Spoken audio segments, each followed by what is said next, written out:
आकाश Dubai या प्रकरणाआधी सागर बेगची या व्यापाऱ्याला मारहाण, खंडणी, आरोप आणि व्यापाऱ्यामुळे जेलवारी। 10,000 रुपयांची मागणी कितीला पडली? आकाश दुबई या हत्या प्रकरण गाजलं तर सागर बेगचं नाव समोर आलं। पण तुम्हाला माहिती आहे का, आकाशच्या हत्येआधी सागरने आणखी एका व्यापाऱ्याला दुकानात घुसून मारहाण केली होती। या व्यापाऱ्याच्या आरोपाखाली त्याला जेल देखील झाली होती। नेमकं हे प्रकरण काय आहे, का सागर बेगला अटक करण्यात आली आणि खंडणी धमकीचं हे प्रकरण तरी काय, सर्व जाणून घेणार आहोत या व्हिडिओमधून। त्यामुळे हा व्हिडिओ शेवटपर्यंत नक्की पहा आणि टाइम्स नाऊ मराठीच्या यूट्यूब, इंस्टाग्राम आणि फेसबुक पेजला फॉलो करायला विसरू नका। श्रीरामपूर शहरात घडलेल्या एका धक्कादायक घटनेत व्यापारी अशोक उपाध्ये यांना त्यांच्या दुकानात घुसून मारहाण करण्यात आल्याचा प्रकार समोर आला होता। या प्रकरणात सागर बेगसह 4 अनोळखी व्यक्तींविरोधात शहर पोलीस ठाण्यात गुन्हा दाखल देखील करण्यात आला होता। या घटनेमुळे व्यापाऱ्यांमध्ये भीतीचं वातावरण निर्माण झालेलं। फिर्यादी अशोक हनुमानदास उपाध्ये हे श्रीरामपूरमधील सिद्धिविनायक अपार्टमेंट परिसरात राहतात। त्यांचं शहरातील मुख्य रस्त्यावर दुकान आहे। त्यांच्या तक्रारीनुसार काही दिवसांपूर्वी त्यांनी काँग्रेस कमिटीच्या कार्यक्रमात केलेल्या भाषणात सागर बेग विरोधात भूमिका मांडली होती। त्याचाच राग मनात ठेवून हा हल्ला करण्यात आल्याचा आरोप त्यांनी केला आहे। घटनेच्या दिवशी उपाध्ये नेहमीप्रमाणे सकाळी दुकान उघडून काम करत होते। दुपारी 12:30 वाजताच्या सुमारास 4 अनोळखी व्यक्ती दुकानात आल्या। त्यांनी उपाध्ये यांना तुम्ही सागर बेगच्या विरोधात बोलता, तुम्हाला दुकान चालवायचं आहे ना, अशी धमकी देखील दिली। त्यानंतर त्यांच्यापैकी एकाने मोबाईल स्पीकरवर लावला। फिर्यादीनुसार त्या फोनवरून सागर बेग याचा आवाज आला। दुकान सुरू ठेवायचं असेल तर 10,000 रुपये द्यावे लागतील अशी मागणी देखील करण्यात आली। त्यानंतर दुकानातच उपाध्ये यांना शिवीगाळ करत मारहाण देखील केल्याचा आरोप आहे। इतक्यावरच हे प्रकरण थांबलं नाही। दुकानाबाहेर उभ्या असलेल्या इतर व्यापाऱ्यांनाही लाठ्या काठ्या दाखवत आमच्या नादी लागाल तर परिणाम वाईट होतील अशी धमकी देण्यात आली। त्यामुळे परिसरातील अनेक दुकानदारांनी भीतीपोटी काही काळ दुकाने बंद केली होती।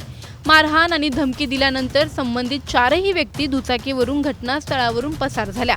या घटनेनंतर अशोक उपाध्ये यांनी शहर पोलीस ठाण्यात तक्रार दाखल केली।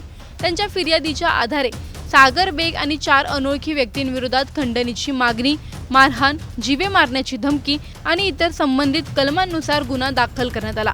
या प्रकरणाचा पुढील तपास पोलीस निरीक्षक नितीन देशमुख यांनी केला होता। या घटनेनंतर श्रीरामपूरमध्ये कायदा आणि सुव्यवस्थेचा प्रश्न पुन्हा ऐरणीवर आला। व्यापाऱ्यांच्या सुरक्षेचा मुद्दाही चर्चेत आला होता। या प्रकरणातील आरोपांची चौकशी पोलीस यंत्रणेने सुरू केली होती आणि पुढील तपासात अनेक बाबी समोर येण्याची शक्यता देखील व्यक्त करण्यात आली होती।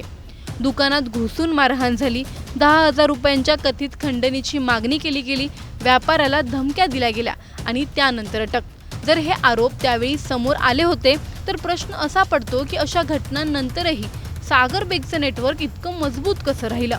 कायद्याचा धाक कमी पडला होता का, की कुणाचं संरक्षण त्याच्या पाठीशी होतं?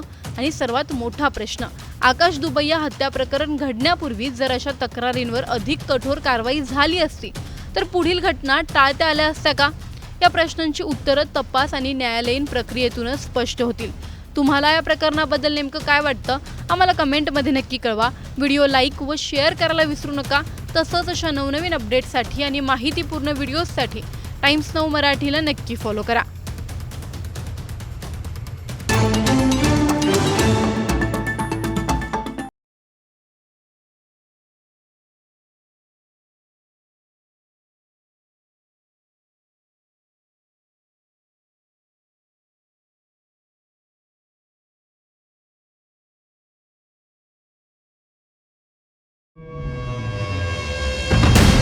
जामिनावर बाहेर आलेल्या गोरख जेदेची मिरवणूक।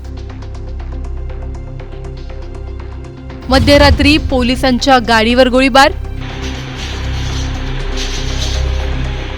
अंकुश जेदेची व्हायरल ऑडिओ क्लिप काय? तुझ्या तू वेळात काढू नको। माझं काय झालं आता तुला तिथे येऊन मारेन। अंकुश जेदे काय ना, तुला दाखवू का? बेग आणि जेदे गँगचा श्रीरामपूरमध्ये धुमाकूळ। सध्या श्रीरामपूर आकाश दुबैया हत्या प्रकरणानंतर चांगलंच चर्चेत आलं. श्रीरामपूरचा आका देखील चर्चेत आला. सागर बेगची गुन्हेगारी हिस्ट्री पाहिली, पण श्रीरामपूरमध्ये सागर बेग यांच्यासोबत जेधे गँग देखील तितकी सक्रिय आहे. गोरख जेधे आणि सागर बेग यांचे एकमेकांसोबत काय नातं आहे? बेग गँग आणि जेधे गँगने श्रीरामपूरमध्ये कोणत्या प्रकारे उच्छाद मांडला आहे, त्याचे पुरावे काय आहेत, सर्व जाणून घेणार आहोत या व्हिडिओमधून. त्यामुळे हा व्हिडिओ शेवटपर्यंत नक्की पहा आणि टाइम्स नाऊ मराठीच्या यूट्यूब, इंस्टाग्राम आणि फेसबुक पेजला फॉलो करायला विसरू नका. तुम्हाला आठवत असेल तर आकाश दुबैया यांच्या वडिलांनी सागर बेगचं नाव घेताना असं म्हटलं होतं की बेग आणि जेधे गँगची ती पोरं होती. हीच ती जेधे गँग. गोरख जेधे, अंकुश जेधे आणि जितू जेधे असे 3 भाऊ आणि त्यांना भाई भाई करत फिरणारी काही टवाळ पोरं. पण जेधे गँगचे हेच 3 मुख्य सूत्रधार. जेधे गँग आणि बेग गँगचा संबंध म्हणजे हे 3 भाऊ सागर बेगचे सख्खे मावस भाऊ आहेत आणि हे दोघे मिळून श्रीरामपूरच्या गुन्हेगारी विश्वावर राज्य करतात. अंकुश जेधे हा एका केसच्या जामिनावर जेल बाहेर येतो, तर कोणत्या पद्धतीने त्याचं स्वागत केलं जात आहे तुम्हीच पहा. म्हणजे गुन्हा करून त्यात पैसे ओतून जामीन मिळवायचा, बाहेर येऊन जल्लोष करत रील करायचे, म्हणजे तरुणाई अशा रील्सला बळी पडून त्यांचं गुन्हेगारी जगाबद्दलचं आकर्षण वाढेल. हे तर सोडाच, बेग गँगचे गुंड श्रीरामपूर पोलीस स्टेशनमध्ये बसून रील काढतात. हा व्हिडिओ नीट पहा.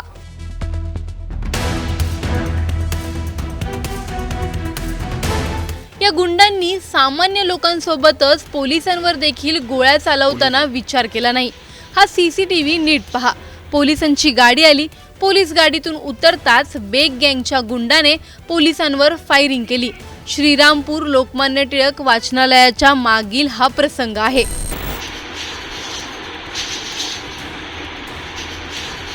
खंडागळे वस्तीजवळ बेलापूर श्रीराम रोड सदर जागेचा गोरख जेधे यांनी बेकायदा ताबा घेतला, त्याचा हा बोर्ड. आणि आता सर्वात महत्त्वाची गोष्ट म्हणजे अंकुश जेधे याची व्हायरल ऑडिओ क्लिप. सरल्याच्या बेकायदा वाळू उपशासाठी अंकुश जेधे या बेग याच्या मावस भावाने शुभम जगताप याला फोन करून दम दिला. प्रचंड शिवीगाळ आणि धमक्या आहेत. ऑडिओ क्लिप एकदा ऐकाच. तिथं कोणी आमच्या शिवाय उतरला आता तुझ्या कोणालाच काय करणार नाही, फक्त तुला मारीन मी आणि जिथं दिसलं तिथं मारीन. शब्द आहे माझा. पण विषय काय झाला? विषय काय झाला नाही. तिथं कोण उतरतं आता? कुठं कोण उतरलं? कोणी उतरलं तिथं फक्त अंकुश जेधेच उतरणार. तर सरल्याला कोणी उतरलं? सर नाही, अंकुश जेधे नाव नाही माझा. 5 वर्ष काढीन, पण तुला भिकाला लावीन आणि तुझे हातपाय तोडीन मी. श्रीरामपूरमध्ये नेमकं राज्य कुणाचं आहे, कायद्याचं की गँगचं? जामिनावर बाहेर आलेल्या आरोपींच्या मिरवणुका निघत असतील तर समाजाला कोणता संदेश दिला जातोय? गुन्हेगारीचं ग्लॅमर करणाऱ्या रील्स पाहून तरुणांची पावलं कोणत्या दिशेने वळत आहेत? पोलीस ठाण्यात बसून रील्स काढण्याचं धाडस या टोळ्यांना येतं तरी कसं? पोलिसांवर गोळीबार करण्या इतकी हिंमत गुन्हेगारांमध्ये निर्माणच कशी झाली? बेकायदा ताबे, वाळू माफिया, धमक्या आणि फायरिंग हे सगळं सुरू असताना प्रशासन नेमकं काय करत होतं? सामान्य नागरिकांनी भीतीत जगायचं आणि गुन्हेगारांनी मोकाट फिरायचं. हीच का कायदा सुव्यवस्था? एका ऑडिओ क्लिपमध्ये जर उघडपणे धमक्या दिल्या जात असतील तर अशा प्रकरणांवर कठोर कारवाई कधी होणार? बेग गँग आणि जेधे गँगच्या वाढत्या प्रभावामागे कोणाची छत्रछाया आहे का? उद्या अशाच एका गँगचा बळी तुमच्या आमच्या घरातील कोणी ठरला तर त्याची जबाबदारी कोण घेणार? श्रीरामपूर गुन्हेगारांच्या दहशतीतून कधी मुक्त होणार? आणि सर्वात मोठा प्रश्न, कायद्याचा धाक पुन्हा निर्माण होणार की गुन्हेगारांचाच दबदबा कायम राहणार? या प्रकरणी तुम्हाला नेमकं काय वाटतंय? आम्हाला कमेंटमध्ये नक्की कळवा. व्हिडिओ आवडल्यास लाईक व शेअर करायला विसरू नका. तसंच अशा नवनवीन अपडेट्ससाठी आणि माहितीपूर्ण व्हिडिओजसाठी टाइम्स नाऊ मराठीला नक्की फॉलो करा.